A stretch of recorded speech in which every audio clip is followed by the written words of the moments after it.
হবে। ফিরআউন সে নিজেকে আল্লাহ বলে কি করেছিল? দাবি করেছিল, হাল আলিমতা মিন ইলাহিন গায়রি মা আলিমতু লাকুম মিন ইলাহিন গায়রি মা আলিমতু লাকুম মিন ইলাহিন গায়রি। আমি জানি না যে আমি ছাড়া তোমাদের কোনো রব আছে নাকি? আমি কি? আমি তোমাদের রব। সে মনে করেছিল আল্লাহর রুবুবিয়তে শিরিক। সে জানতো কিন্তু যে আমি বাদেও রব আছে। তাই যখন ডুবতে শুরু করলো তখন কি বলল? মানে এতদিন পর্যন্ত সে মানুষকে বুঝাতে সৃষ্টির চেষ্টা করেছিল যে আমি ছাড়া তোমাদের কোনো আল্লাহ নাই, আমি ছাড়া তোমাদের কোনো রব। সে চেষ্টা করেছিল, কিন্তু সে অন্তরে অন্তরে বিশ্বাস করত যে আমি যা বলছি তা মিথ্যা। সে অন্তরে কি করত? বিশ্বাস করত যে আমি যা বলছি তা মিথ্যা। আল্লাহ আছেন, রব আছে, যিনি আসমান ও জমিন কি করেছেন? সৃষ্টি করেছেন। তাই যখন ডুবতে লাগলো তখন সে বুঝতে পারলো যে এবারে আমাকে আসল আল্লাহ ধরছেন। তাই বাঁচার জন্য ভাবলো যদি বেঁচে যায়, আমানতু আন্নাহু লা ইলাহা ইল্লাল্লাযী আমানাত বিহি বানু ইসরাঈল ওয়া আনা মিনাল মুসলিমিন। সে বলল যে আমি সেই আল্লাহর উপরে ঈমান আনছি যে আল্লাহর উপরে বানু ইসরাঈলরা ঈমান এনেছে। আমি সেই আল্লাহর উপরে ঈমান আনছি যে আল্লাহর উপরে বানু ইসরাঈলরা ঈমান এনেছে। ওই আল্লাহ ছাড়া সত্য কোনো আল্লাহ সে বিশ্বাস করত, কিন্তু মানেনি, বরং বরাবরই সে আল্লাহর সাথে নিজেকে শরীক, সে নিজে নিজেকে কি করেছিল? শরীক করেছিল। আল্লাহর রুবুবিয়তের সাথে শিরিক। অনুরূপ আল্লাহর রুবুবিয়তে শিরিক। যদি মানব রচিত আইনকে বিশ্বাস করা হয়, এমন আইন যে আইন শরীয়তের বিপরীত, মানব রচিত আইন। আমাদের দেশে কোন আইন চলে? কোরআন আইন চলে না আমাদের পার্লামেন্টে, আমাদের সংসদ ভবনে আমাদের দেশ চলে কোন আইনে? আমাদের মানুষের তৈরি করা আইন, মানব রচিত আইন। এই আইনের আনুগত্য করাও আল্লাহর রুবুবিয়তের শিরিক হবে যদি সেই আইন শরীয়তের বিরুদ্ধে হয়। এখন আইন বিভিন্ন রকমের তৈরি করেছে। মনে করলেন সরকার আইন তৈরি করেছে যে লাল সিগন্যাল হলেই আর গাড়ি যাবে না। আপনি বলেন না এগুলো সব কাফেরি আইন, মানি না। ওই জন্য বুঝতে চেষ্টা করবেন যে কোন আইনটা মানা যায় না। মানে আমাদের দেশের আইনই সব কুফরি আইন, মানবো না, বিদ্রোহ করব, জিহাদ করব, বোম ফাটাবো, যা অনেকের খেয়ালে ঢুকে আছে। অনেক যুবক, অনেক মানুষ তারা নিজের চিন্তাধারায় নিজেরাই কুফরি ফতোয়া দেয় যে এরা সব কাফের হয়ে গেছে। মানে ফতোয়াটা ওরাই দেয়। ফতোয়াটা কারা দেয়? ওরাই ফতোয়া দেয়। তারপর ওরাই বোম বানায়, ওরাই বোম ফাটায়। মানে বোম বানিয়ে এদেরকে মারা জায়েজ। কেন? এরা সব কাফের, কাফেরদেরকে মারা জায়েজ। তো বিশ্বাস বুঝতে হবে যে কোন আইনের আনুগত্য করা যায় না। আইন তৈরি করছে দেশের মানুষ, পড়ার বিভাগের আইন, সামাজিক আইন, ব্যবসার জন্য আইন, এই লাইসেন্স হতে হবে, আপনার এই লাইসেন্সের ভিত্তিতে আপনি এই ব্যবসা করতে পারবেন, নাহলে আপনার এই কোম্পানি চলবে না, আপনার এই কোম্পানির জন্য এত টাকা আপনাকে ট্যাক্স দিতে হবে, হ্যাঁ, এই আইনের ভিত্তিতে এতগুলি মানুষের রাখতে হবে, এই মানুষ এই বেতন হতে হবে। এই যে বিভিন্ন যে আইনগুলি একটা দেশকে চালানোর জন্য যে অনেক কিছু দরকার হয়, সেই আইনগুলো আপনি মানবেন না, বলবেন না এগুলো কুফরি আইন, এইসব আইন মানা যাবে না। তাই বুঝতে চেষ্টা করবেন যে ওই আইনের আনুগত্য করা যাবে না যে আইন শরীয়ত বিরোধী আইন। এখন পার্লামেন্ট থেকে পাশ হয়ে গেল, মনে করলেন যে যখনই কোনো মানুষ কাউকে মন্ত্রিত্ব পদ দেব, মনে করলেন পাস, পার্টি থেকে একটা সংবিধান তৈরি করলো প্রত্যেক পার্টি যে আমাদের পার্টিতে তো মনে করলে আমাদের অনেকগুলো আছে, কি বলে আওয়ামী লীগ আছে, কিংবা বিএনপি আছে, কিংবা আরো। এখন প্রত্যেক পার্টি নিজের আইন তৈরি করে যে আমাদের প্রত্যেক মন্ত্রী যারা মন্ত্রিত্ব লাভ করবে তাকে সর্বপ্রথম গিয়ে অমুক কবরে মালা দিয়ে আসতে হবে, অনেক কবরে শ্রদ্ধাঞ্জলি পেশ করতে হবে। যদি এরকম আইন হয়, এই আইন হলো কিসের আইন? শরীয়ত বিরোধী আইন। আপনি বলবেন যে এই আইন মানতে আমি বাধ্য নয়, আমি মানতে পারি না, কারণ এটা হচ্ছে শিরিক, শরীয়ত বিরোধী আইন। যদি এরকম আইন তৈরি হয় যে আইন আপনাকে গুনে বলা দরকার না, যখন আপনি দেখবেন যে এই আইনটা শরীয়তের আইনের সাথে ধাক্কা খাচ্ছে, শরীয়তের কোনো বাধা জিনিসকে, হারাম জিনিসকে এতে বৈধ করা হচ্ছে, শরীয়তের ঘোষিত হারাম জিনিসকে এখানে হালাল বলে ঘোষণা দেওয়া হচ্ছে, তখন আপনি সেই আইনকে যদি মানেন তাহলে আপনার আল্লাহর রুবুবিয়াতে কি করা হবে? শিরিক করা হবে।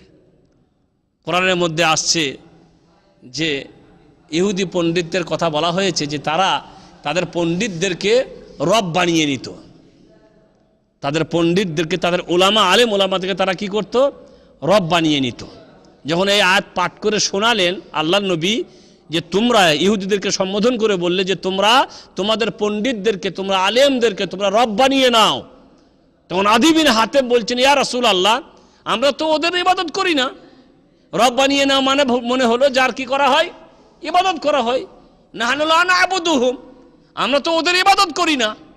তখন রাসূল করিম সাল্লাল্লাহু আলাইহি সাল্লাম বললেন, ওরা যখন কোনো হালাল জিনিসকে হারাম করে তখন তোমরা কি ওটাকে হালাল হারাম মনে করো না? বলে হ্যাঁ তা করি। যখন কোনো হারাম জিনিসকে হালাল করে দেয় তখন কি তোমরা হালাল মনে করো না? বলে হ্যাঁ তা করি। বলে এটা হচ্ছে তাদের ইবাদত করা, মানে তাদেরকে রব মনে করা। এখন যদি আমাদের দেশের পার্লামেন্ট থেকে ঘোষণা হয়ে যায় যে না, ব্যাংকের যত সুদ সব হালাল, অসুবিধা নেই, ব্যাংকের সব সুদ কি হালাল, কারণ ব্যাংক ব্যবসা করে তোমাদেরকে দেয়, সব সুদ হালাল, ওটা সুদ নয়, খাও তোমরা। আপনি কি বলবেন? যে এই হচ্ছে যে তারা যখন হারাম জিনিসকে হালাল বলবে আপনি বলবেন যে হ্যাঁ ঠিকই আছে, কিংবা হালাল জিনিসকে হালাল করবে আপনি বলবেন ঠিকই আছে। এগুলা হয়ে যায় আল্লাহর রুবুবিয়াতে শিরিক। তো এমন আইন, যে আইন দেশ তৈরি করবে আর ওই আইনটা কোরআন ও হাদিসের বিরুদ্ধে হবে, সেই ক্ষেত্রে আপনার ঈমানের দাবি হচ্ছে আপনি ওই আইন মানবেন না। ওই জন্য রাসূল করিম সাল্লাল্লাহু আলাইহি সাল্লাম বললেন, লা তাআতা লিমাখলুকিন ফি মাসিয়াতিল খালিক, আল্লাহর অবাধ্যে কোনো সৃষ্টির আনুগত্য করা, আল্লাহর অবাধ্যে কোনো সৃষ্টির আনুগত্য করা যাবে না। মানে নেতাদের আনুগত্য করতে হবে, কিন্তু যাদেরকে নেতা বানিয়েছেন, যারা যে পদের নেতা হয়েছে তাদের কথা মতো, তাদের আইন মতো আমাদের চলতে হবে। কিন্তু সেই নেতারা যদি আমাদেরকে শরীয়ত বিরোধী কোনো কাজ করতে বলে তখন সেই ক্ষেত্রে আমরা কোনো সৃষ্টির আনুগত্য করব না, কারণ এতে আল্লাহর কি হচ্ছে? অবাধ্যতা হচ্ছে।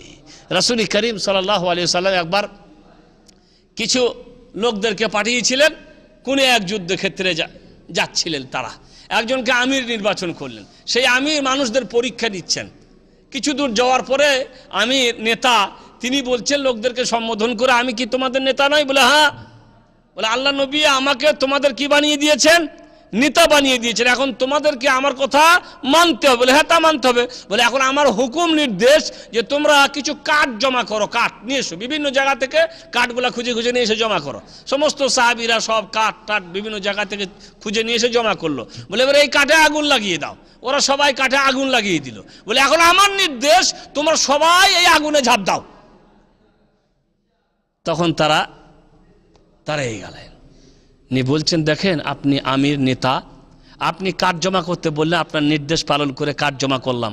আপনি আগুন লাগাই দিতে বললেন, আপনার নির্দেশকে পালন করলাম, কারণ আপনি নেতা, নেতাদের কথা কি করতেই মানতে হয়। কিন্তু আপনি এখন আগুনে ঝাঁপ দিতে বলছেন, এইটা মানতে পারবো না, কারণ এটা হয়ে যাবে আল্লাহর অবাধ্যে আপনার আনুগত্য করা।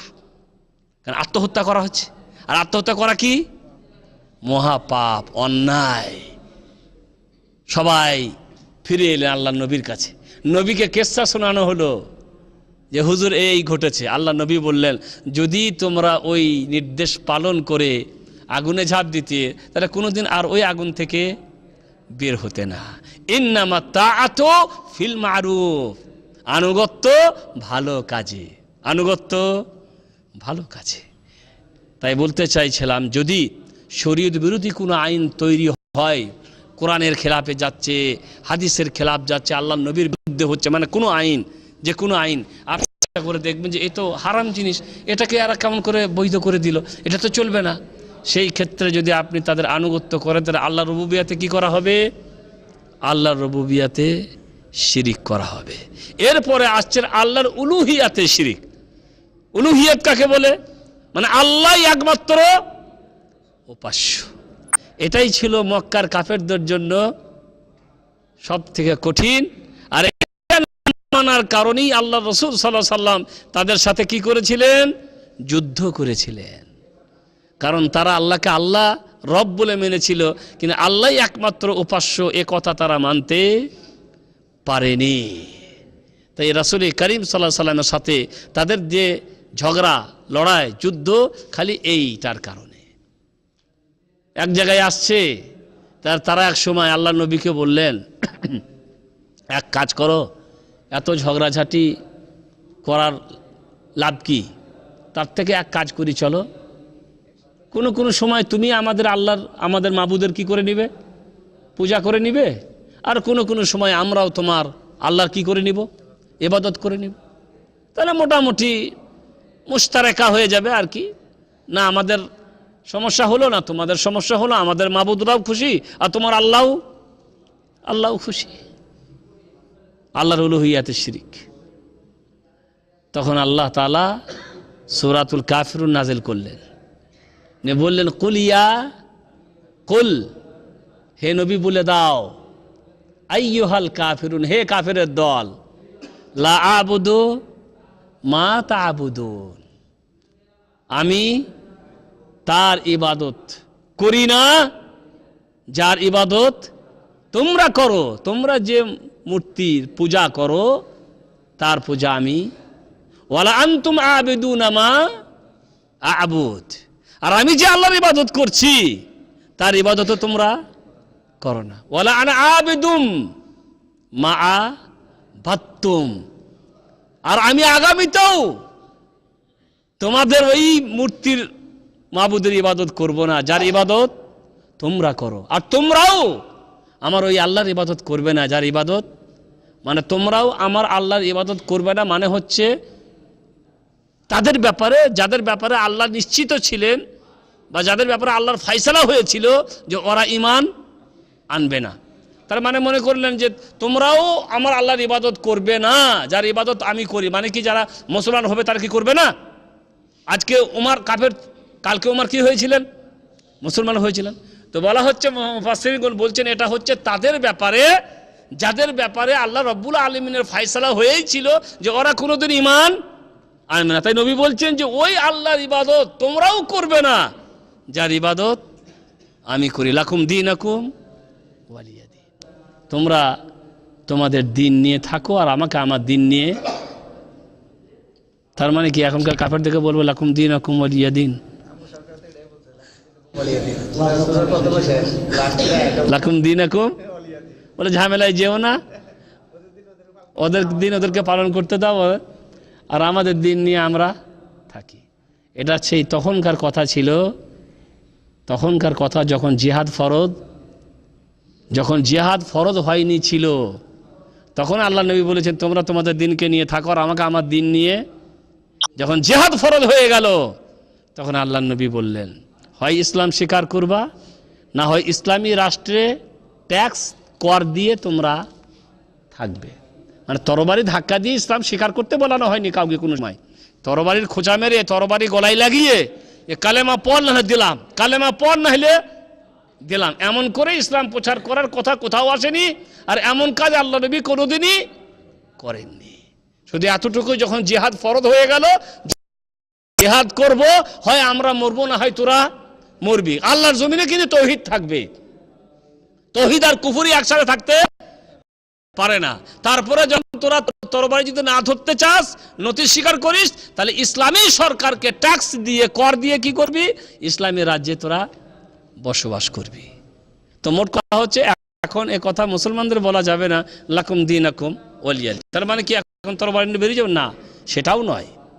বাকি আমরা দুর্বল, আমরা পারি না, আমাদের শক্তি নেই যে আমরা তাদের সাথে ময়দানে যাব, নিয়ে সবাই হত্যা করে ফেলবো। অতএব এ কথা বলবো না যে আমাদের দিন আমাদের, তোদের দিন তোদের না, বরং তোদের দিনই নাই, তোদের দিনকে আমরা অস্বীকার করি। দিন একটাই পৃথিবীতে, সেটা হচ্ছে ইসলাম। বাকি তোদের সাথে জোর করে তরবারি মেরে আমরা আমাদের ইসলামকে তোদের উপরে চাপাইতে যাব না, কিন্তু তোদের দিনকে আমরা স্বীকার করব না। আমাদেরই দিন, আর তোদের দিন তোরা নিয়ে থাক না।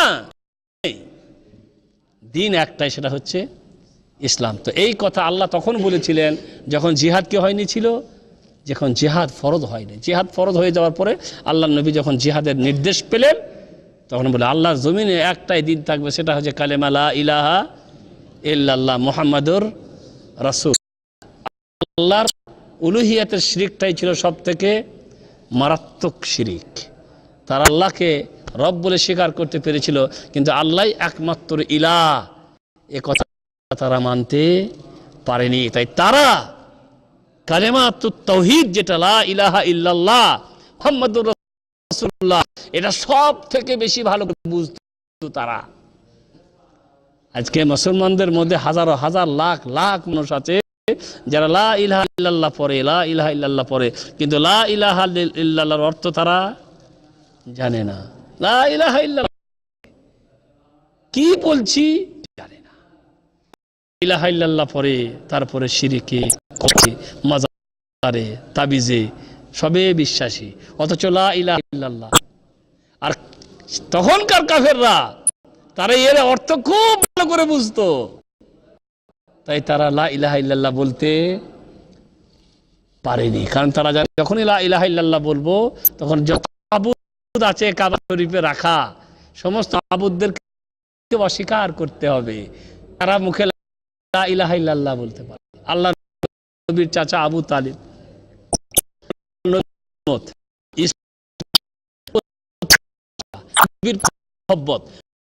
নবীর জন্য জান মাল সবকিছু কোরবানি করে দিলেন, সবকিছু।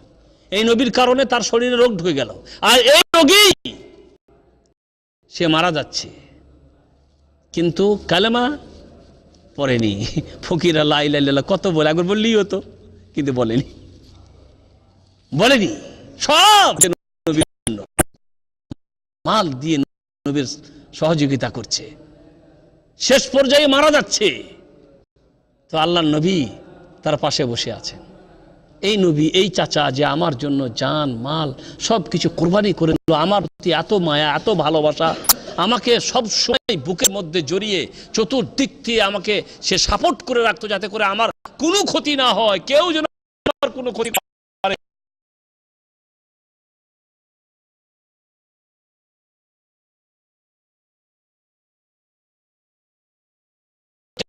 সব সময় আমার প্রতি তার সতর্ক দৃষ্টি। সেই চাচা ইসলামের জন্য করলো, একবার কালেমা পড়লো না, তাই বলছে চাচা একবার বলো লা ইলাহা ইল্লাল্লাহ কালেমাতান আহুযু বিহা ইনদাল্লাহ। একটাই কথা, একটাই বাক্য, একবার বলে দেন আপনি। আমি একবার যদি আপনি বলে দেন, যেমন করে হোক আল্লাহর কাছে আপনাকে বাঁচিয়ে নেবার চেষ্টা করুন, কালেমাতান একবার বলে দেন। কিন্তু আবু তালিব এটা বলার অর্থ ভালো করেই বুঝে, শেষ পর্যন্ত অন্যান্য কাফের সর্দাররা শিখাচ্ছিল, আবু তালেব তুমি শেষ মুহূর্তে বাপদাদা ত্যাগ করে যাবা, একবার বললি শেষ মুহূর্তে তুমি বাপদাদার ধর্ম ত্যাগ করে যাবে, মানুষ তোমাকে নিন্দা করবে, পারলো না। তার মুখ থেকে লা ইলাহা ইল্লাল্লাহ, লা ইলাহা ইল্লাল্লাহর অর্থ খুব ভালো করে বুঝতো।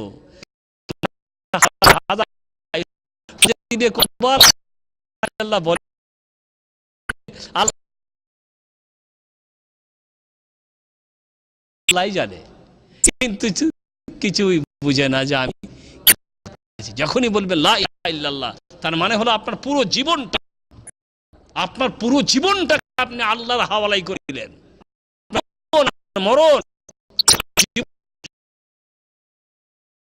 সবকিছু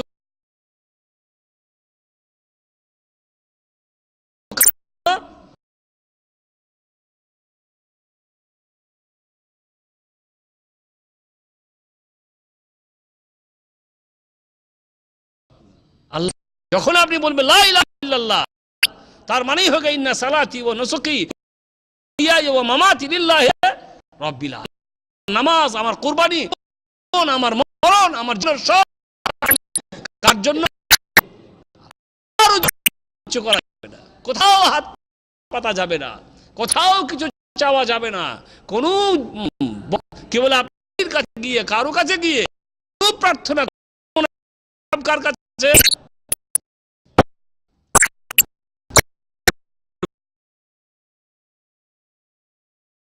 না যে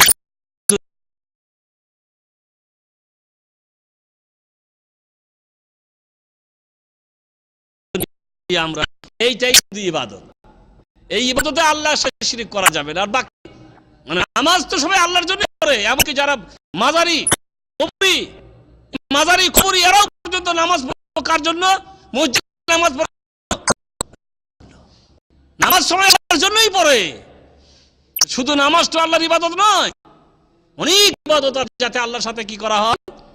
শরীক করা হয়। দোয়া করা ইবাদত, ভয় করা ইবাদত, আশা করা ইবাদত, প্রার্থনা করা বলে আপনার সাহায্য চাওয়া ইবাদত, ফরিয়াদ করা ইবাদত, আশ্রয় কামনা করা ইবাদত, ভয় করা ইবাদত, এই ধরনের আরো অনেক ইবাদত। এসব কি? এখন দোয়া করবেন কার কাছে? দোয়া ইবাদত, শুধু নামাজ। হাদিসের মধ্যে আসছে দোয়া হুয়াল ইবাদা, দোয়াটাই হচ্ছে ইবাদত। অতএব যখন দোয়া করেন কার কাছে? আল্লাহ দোয়া করেন। কি চান, কি দরকার, কি প্রয়োজন, কাছে আল্লাহর কাছে দোয়া। ভয় খাওয়া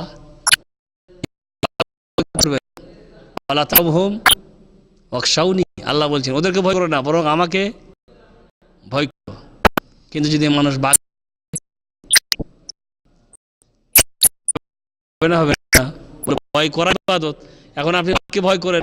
সাপ দেখে কি করবেন? সাপের দিকে চলে যাবেন, এই আমি ভয় করি না, আমি আল্লাহ ছাড়া কি ভয় করি না। দাঁড়াইছে আল্লাহ ছাড়া কাউকে ভয় করা যাবে না, ভয় করলে কি হবে? ঠিক হয়ে যাবে। অথচ সাপ তোকে আমি ভয় করি না, ওরা পা দিয়ে চলে। কারণ বাঘ দেখলেন, বাঘ দেখে তোকে ভয় করি না, বাঘের দিকে এগিয়ে যাবেন। কারণ তোকে ভয় করলে কি হয়ে যাবে? শিরক হয়ে যাবে। কথা হচ্ছে মানুষের একটা হচ্ছে জন্মগত প্রাকৃতিক ভয়, যে ভয়ের সাথে শিরক বিদআত কোনো সম্পর্ক নেই। কোন ভয়ের সাথে? এবার এটা বুঝতে হবে কোন ভয়টার সাথে শিরক বিদআতের সম্পর্ক। এখন মনে করলেন চলে যাচ্ছে না, রোডের সাইডে গাছতলা, বড় বড় গাছ কিংবা পীরতলা, এখন পয়সা কিছু ফেলতে হবে। হিন্দুরা যখন ট্রেনে গঙ্গা পার হয়, গঙ্গা ব্রিজ যখন পানিতে সব পড়ছে, কাকে দিচ্ছে? গঙ্গা মাকে। গঙ্গা মা, এই জন্য বলছে আরে গঙ্গা মা,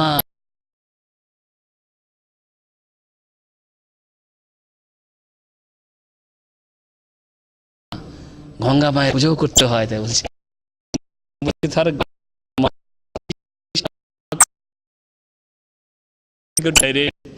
মা কোনদিন ছেলে ডুবাই? তোর মা হলো, মা ছেলেকে কি করে? যেমন গঙ্গাতে ওরা পয়সা দেয়, গঙ্গা মাকে বিশ্বাস করে মুসলমানরা কি করে? ওই আস্তানাতে পয়সা দেয়। পয়সা দেন, যদি পয়সা না দিয়ে গাড়ি নিয়ে চলে যায়, তাহলে আমার গাড়ি কি করবে? উল্টে দিবে। এই ভয়, আপনি এই ভয় জন্ম দিয়েছেন। এখন কাকে ভয় করলেন আপনি? ওখানে হয়ে গেছে, কে কামাবার জন্য। এখন সেই আস্তানাতে কি যদি আমি না দিয়ে যাই, পীর সাহেব গাড়ি কি করে উল্টি দিয়ে। এই ভয় আপনার তৈরি করা হয়, এই ভয়, কারণ আপনি ওই কাজ এমন কেউ করতে পারে বলে মনে করলেন যে কাজ আল্লাহ ছাড়া কেউ আপনি করতে পারবেন আল্লাহ যদি না। আর এগুলো সব বাসে নেই থাকে, ট্রেনতে দাঁড়াবে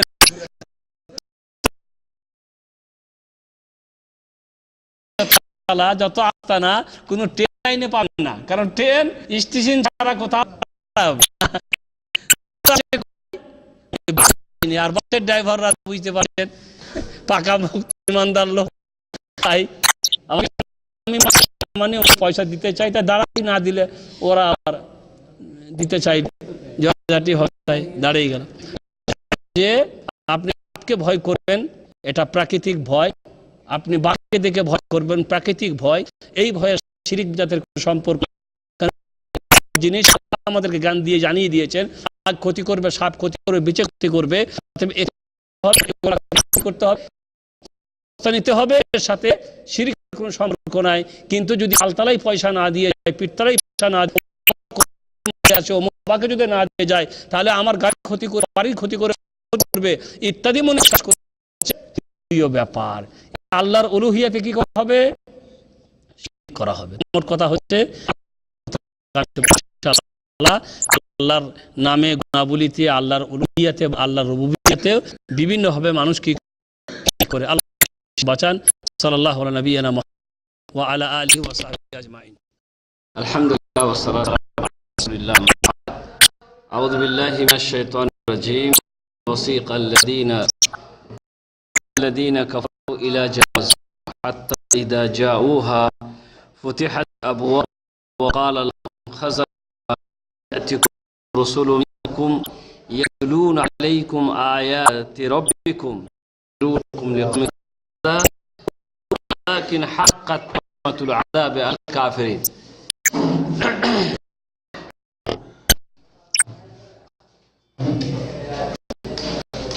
আমরা বলেছিলাম যে ইনশাআল্লাহ তাআলা এ কথা কোরআন ও হাদিসের আলোকে বিশ্বাস করি। ঈমানের 6টি আরকানের মধ্যে একটি হচ্ছে বিশ্বাস করা, মানে কিয়ামত হবে কথা বিশ্বাস করা। হাদিসে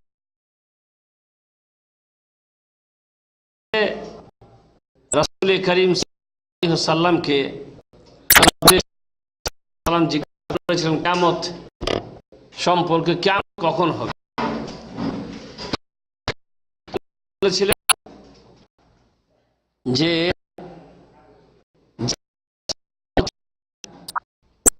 তার থেকে সে বেশি জানে যে জিজ্ঞাসা করছে।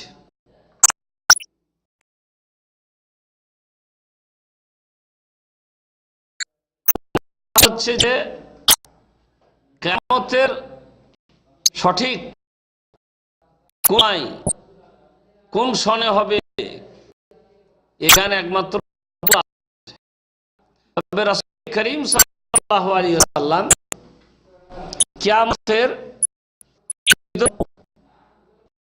আমাদেরকে বলেছেন যে নিদর্শনগুলো তোমরা কিয়ামত হওয়ার আগে দেখতে পাবে, কিছু বড় নিদর্শন আর কিছু ছোট নিদর্শন। আমরা ইনশাআল্লাহ তাআলা পর্যায়ক্রমে কিয়ামতের বলেছি, আর বড় বড় নিদর্শন 6টি